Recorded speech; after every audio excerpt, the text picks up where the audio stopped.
Hola a todos, hoy presentaremos un nuevo capítulo de este maravilloso curso. Preguntas, ¿has estudiado? ¿Cuánto tiempo le has dedicado a este curso? Bueno, seguimos con el propósito firme y con la confianza en Dios de que vamos a aprender a hablar inglés.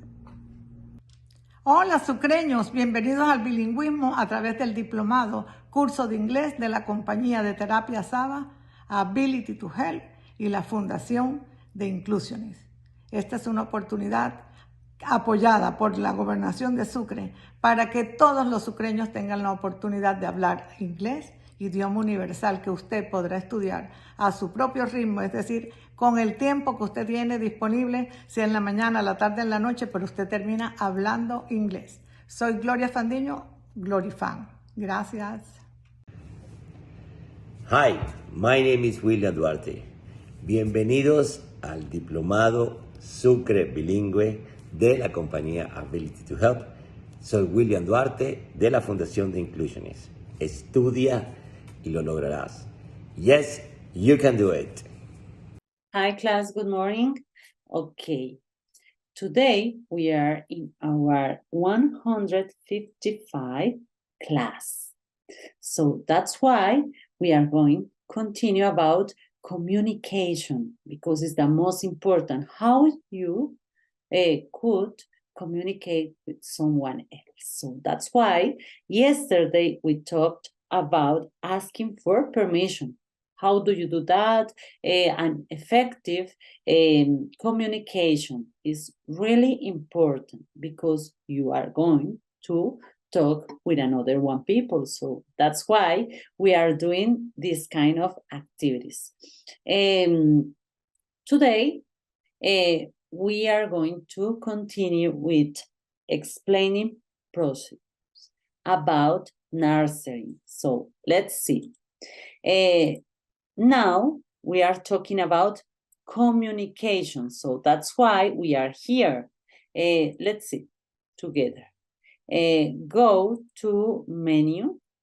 Don't forget it, skills for the nursery assistant. Communication on the job was the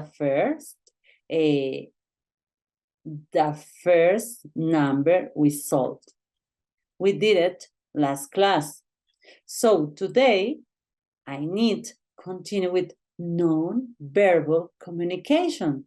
We have another way to communicate with another people or another person, and it's not verbal communication way. So let's learn many interesting things about communication last, as yesterday we did it.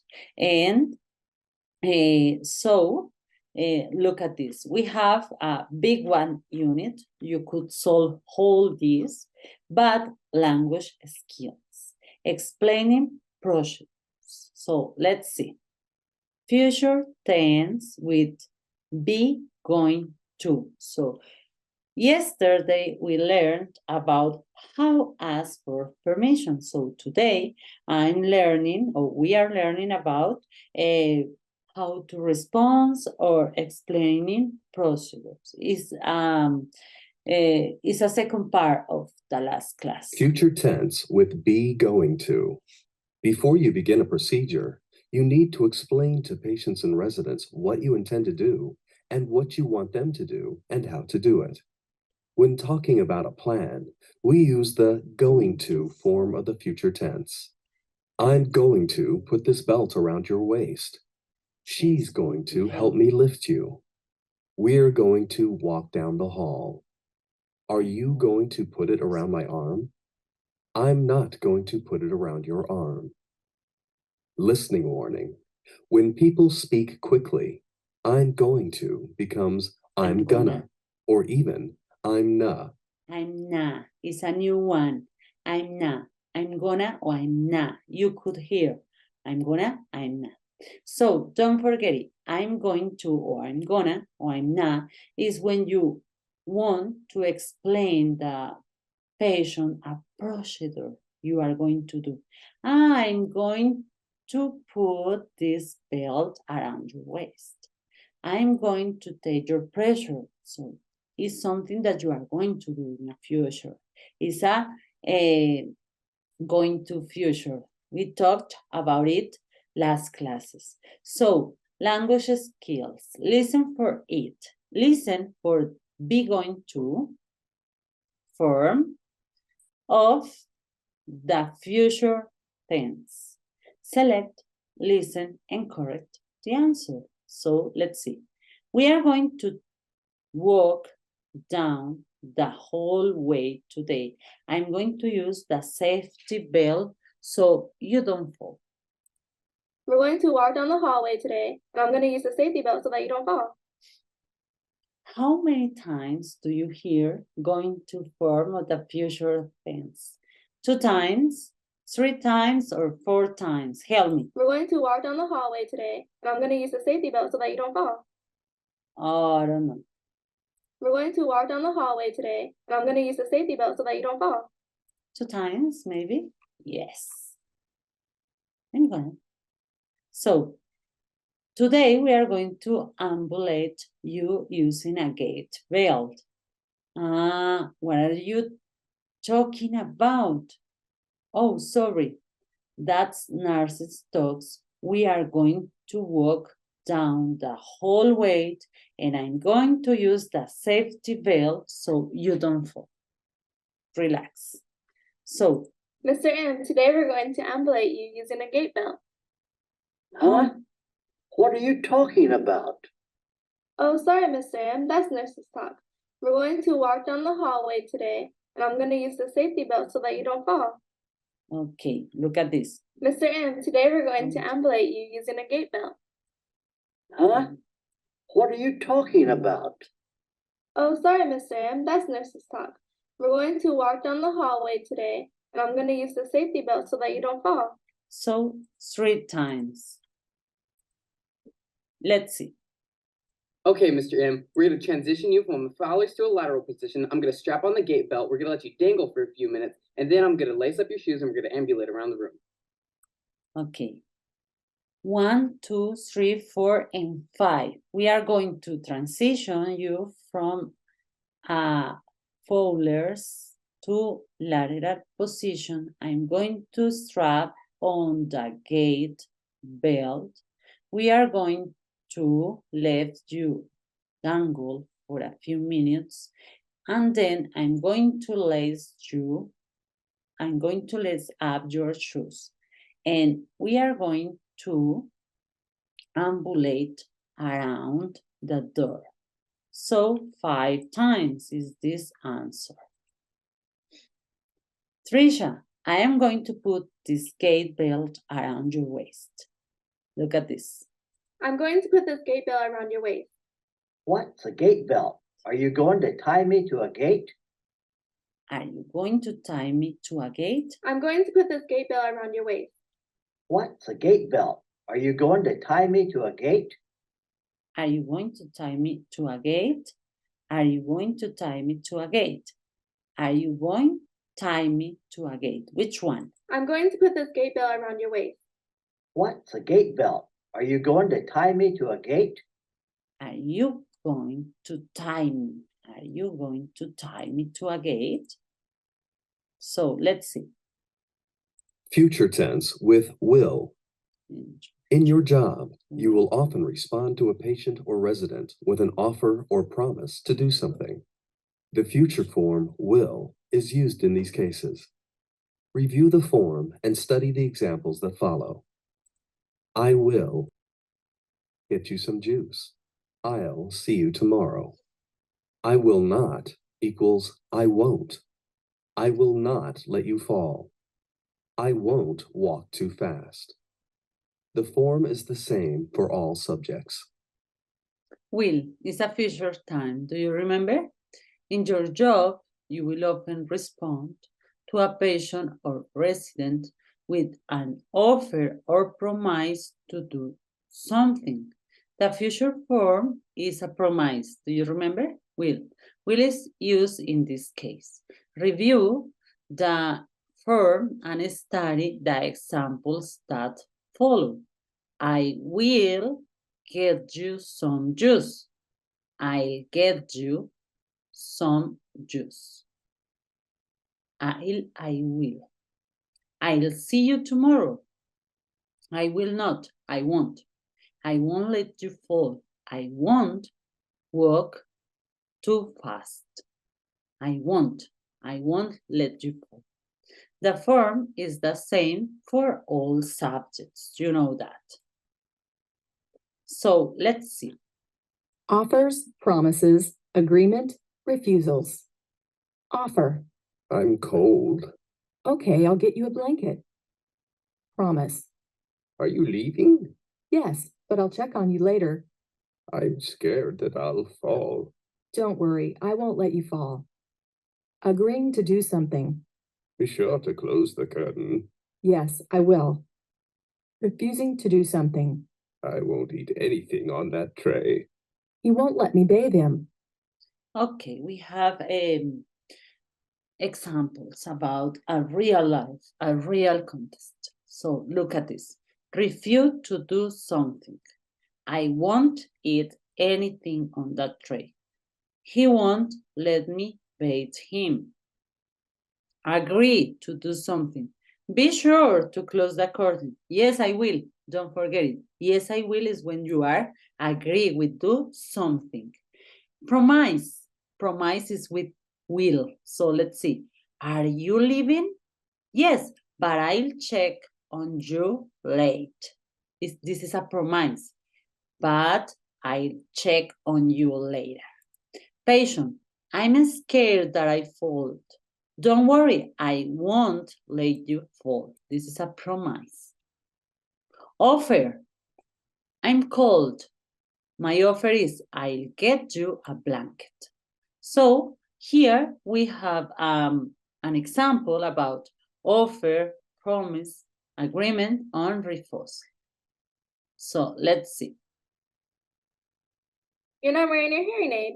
Here, please put it on. It will help you hear better. You're not wearing your hearing aid. Here, please put it on. It will help you hear better. So select, listen, and correct the answer. You're not wearing your hearing aid. Here, please put it on. It will help you hear better. I will help you hear better. So let's see. I need you to assist Mr. G in room 15 instead of Mr. M. You will need to ambulate him. Can you do that, please? You will need to ambulate it.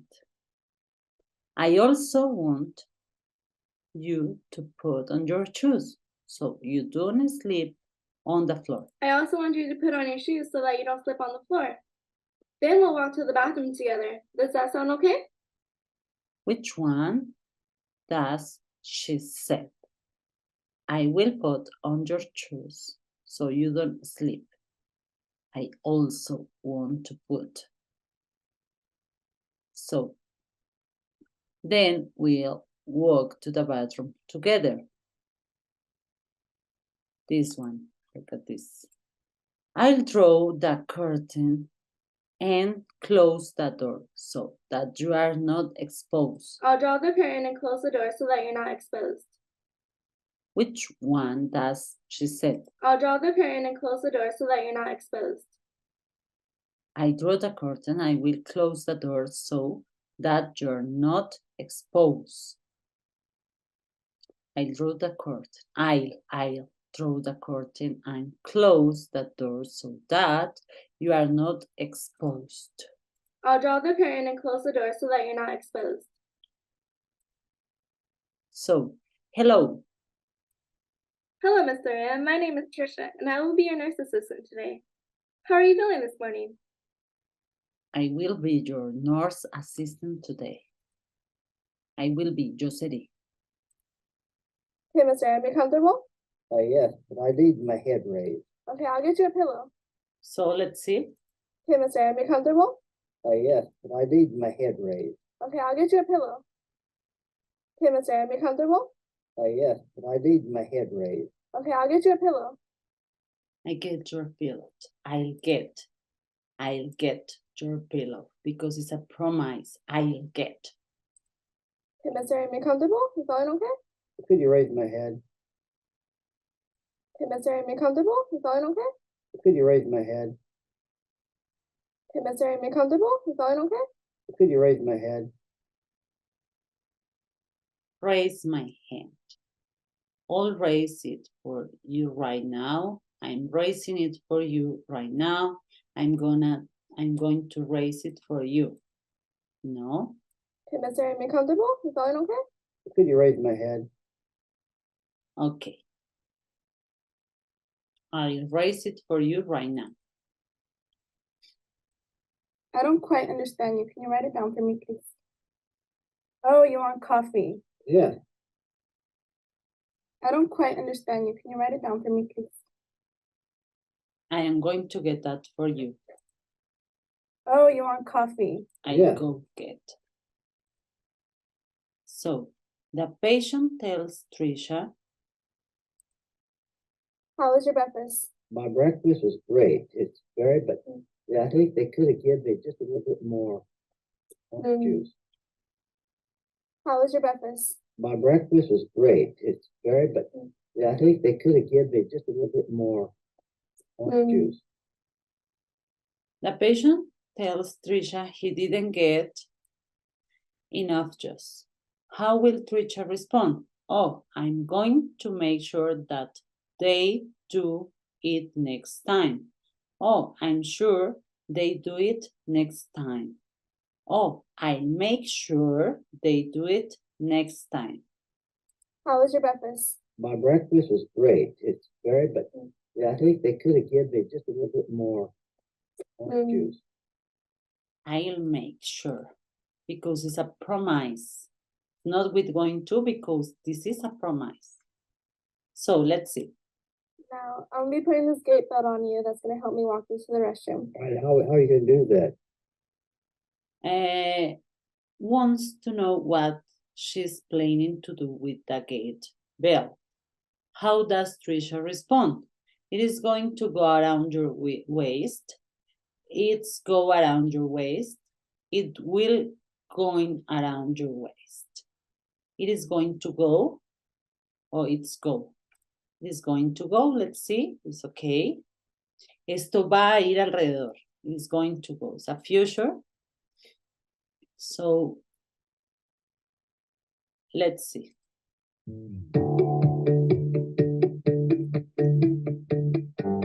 Okay, we got your bed in the lowest position. Let me check that the wheels are still locked. I'm going to take the blankets off you. All right.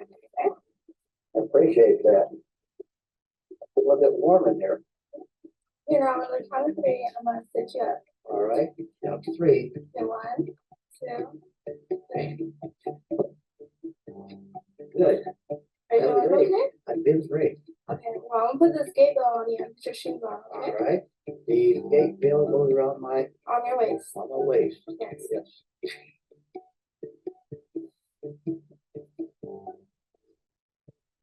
Well, we did a good job there, didn't we? Yeah. We got that done real fast. Are you feeling okay? Yeah, I did great. Okay, you're going to put your hands on my shoulders. On the count of three, we're going to stand up, okay? 1, 2, 3. Oh, great. Feeling okay? Yeah? Okay. Now I'm going to go for a walk. How you doing? I'm doing well. We're improving here. A little bit faster now, maybe. You're doing pretty good. Okay, this is a result of the activity in general. So let's see the menu. And we talked about explaining procedures, what's the response. So here is a new one, a unit. You could learn the words, you could learn about lecture and note-taking, practice body language on the job. So you could learn in the lab. So let's see. It's important to be conscious of the messages you are sending through your body language because it conveys a great deal of information about your attitude and emotions. Patients, coworkers, and supervisors will respond to those nonverbal messages. Let's have a closer look at different examples of nonverbal communication on the job. Look at this. Last class, we talked about communication.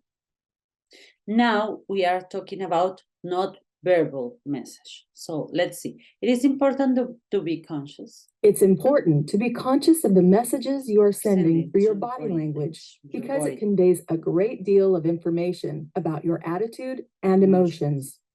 Patients, coworkers, and supervisors will respond to those nonverbal messages. Let's have a closer look at different examples of nonverbal communication on the job. Okay, yesterday we talked about effective communication. Today we are talking about not verbal communication. And this is an important topic because we are communicating our ideas. So look at this. We get information about a person's feelings from different parts of his or her face. Eyes, eyebrows, and lips all change depending on the person's attitude.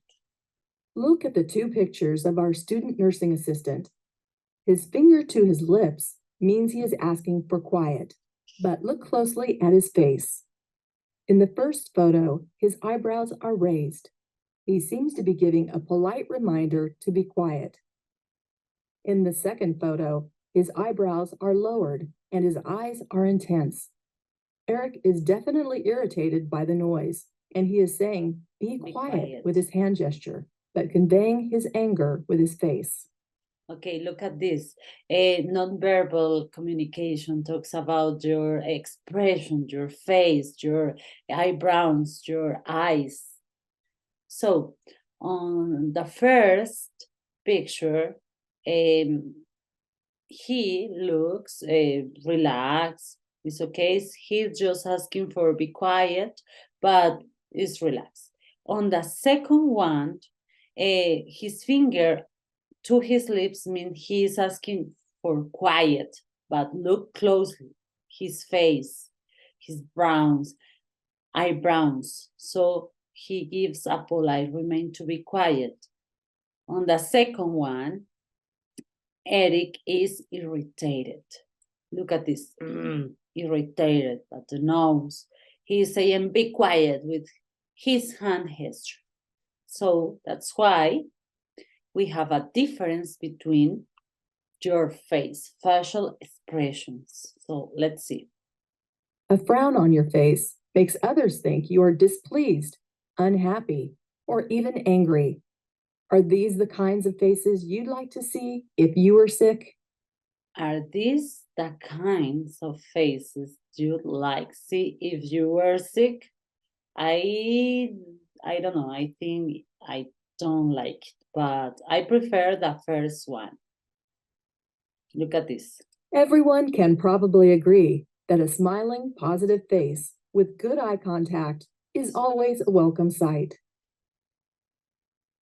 Eye contact is the most important when you talk with someone. Gestures. You might find yourself using hand gestures more often as you try to communicate with residents who are hard of hearing or stroke victims. However, be aware of gestures that could make residents feel uncomfortable. Look at the pointing finger in the photo. This hand gesture can make residents feel as if you are scolding them for doing something wrong and treating them like a child. Yes, if you look at his finger, is like a scolding, or he's asking for something, but like a child. Touch. Touching a shoulder or holding a hand is sometimes a more effective way to comfort and reassure patients than trying to find the words. Posture is how you carry your entire body. Good posture is not only important for health reasons, but also for the messages it sends. When you stand with your head up and your arms down or open, this is considered open. When you stand with your arms crossed, this sends the message that you are closed to what another person is saying. Okay, you have to look like a good person. You have to look someone open to another person. So that's why you have to open your arms. Body language. Most typically, we use a combination of nonverbal cues. In this photo, the nurse shows good nonverbal communication. She doesn't tower over the patient. Instead, she shows openness by leaning into the patient. Her concerned facial expression, good eye contact, and holding of the patient's hand communicates that she is listening and interested in what he is saying. These are the kinds of messages you want to be sure you are always communicating to your patients. Great. So what is Eric doing that communicates is not listening to the charge nurse? Looking at his watch, avoiding eye contact, standing next to the nurse, looking at his watch. And more one, and avoiding this one. What is Erin doing that communicate he is not listening? Looking is because I'm not listening to you, and avoiding eye contact, avoiding. So that's why I don't want to listen to you. What is Eric communicating with his body language? He is actively listening to chairs, nurse. He is thinking about something else. He is not interested in what the chairs nurse said. I think he is actively listening to the chairs. What question does Eric ask with his hand gesture and facial expression? So, did you push the cold light? May I turn down the volume of the TV? Can you hear what I'm saying? Do you want some water? I think, may I turn, because he has the control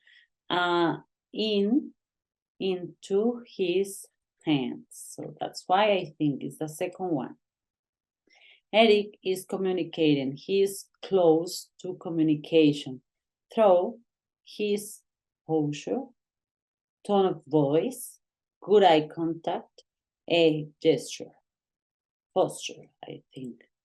What emotion is Eric communicating with his pointed finger and facial expression?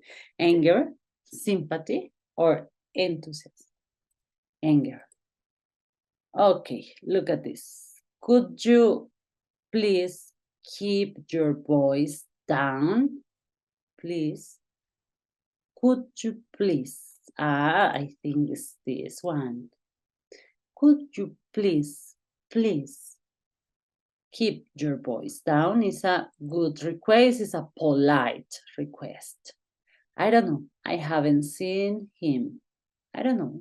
I haven't seen him. I think it's the first one. I don't know. This is an interesting one exercise. I am so tired of listening to these guys complain. Oh my goodness, I'm tired. So is this one. Notice how you could communicate your ideas just with non-verbal communication. So be quiet. I don't want to have to tell you again. I'm angry. So I don't think I understand you. You are trying to say, oh, I'm confused. So I think it's this one. Listen. Don't worry about it. I'll do that for you. Don't worry about it. I'll do that for you. Don't worry about it. I'll do that for you. I can't believe you spilled that. Now I have to change your bed again. I can't believe you spilled that. Now I have to change your bed again. He's angry. I'm glad to hear you're doing well today. I'm glad, I'm happy to you be great. What does Mr. Hand gesture? Look at this. Mr. M, the snack cart is here. Would you like anything? No, go away. Mr. M, the snack cart is here. Would you like anything? Yes, come here, I want something. Mr. M, the snack cart is here. Would you like anything? Arm and has gesture, not of his head, facial expression, all of the above. Mr. M, the snack cart is here. Would you like anything? Todas las anteriores. The patient is communicated that he is in pain. So he is, a través de su posture, grimace, tone of voice, grimace. So if you don't know what is the meaning about grimace,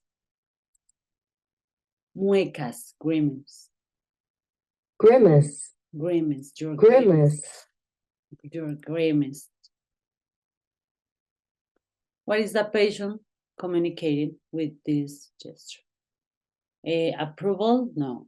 Delight or disapproval? I think disapproval.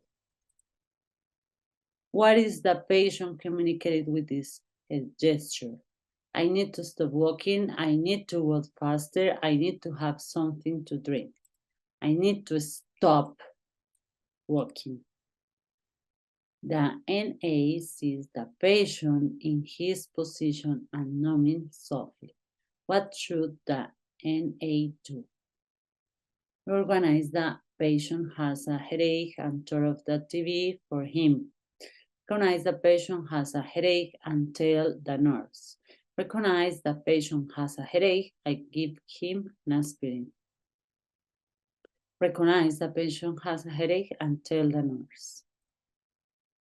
What kind of patient might use the communication word like the patient in the photo has? Stroke victims, patient with aphasia, both of the above. I think both of. Eric noticed that the patient's grip is usually weak today when they shake hands. What should Eric do? Look at this. I don't know what is the meaning about grip. What do you think is grip? It's not gripa. Gripa is cold. So grip, agarre, grip. El agarre está débil. Tell the patient he'd better start straight training. Report the change to the nurse. Go back in an hour and see if his grip is better. Report, I think is the best way to do it. Okay. Verbal communication uses words. Verbal. We have verbal communication. Verbal. With capital letters, verbal. Verbal. Body language is the most common type of nonverbal communication. Nonverbal. We are learning about nonverbal communication. Body language is the most common type of nonverbal communication. Through nonverbal communication, we give visual cues about our feelings. Aquí tenemos varios ejercicios que podemos realizar sobre el tema. ¿Por qué quise que viéramos este tema? Porque quería que aprendieras de la comunicación no verbal, porque la comunicación es más que un conjunto de palabras. La comunicación también involucra tus gestos, tu intención, involucra todo tu ser. La comunicación es más que aprender un conjunto de palabras. La comunicación es todo lo que tú proyectas de tu ser. Entonces, en esta clase aprovecho para decirte que uses bien la comunicación, no solamente verbal, sino no verbal. No lastimar a las personas con gestos, con cosas que a veces no queremos decir. Recuerda que cuando tú haces un gesto, también te estás comunicando. Entonces, procura que los gestos que realices sean muy amenos para los demás. Bye, bye.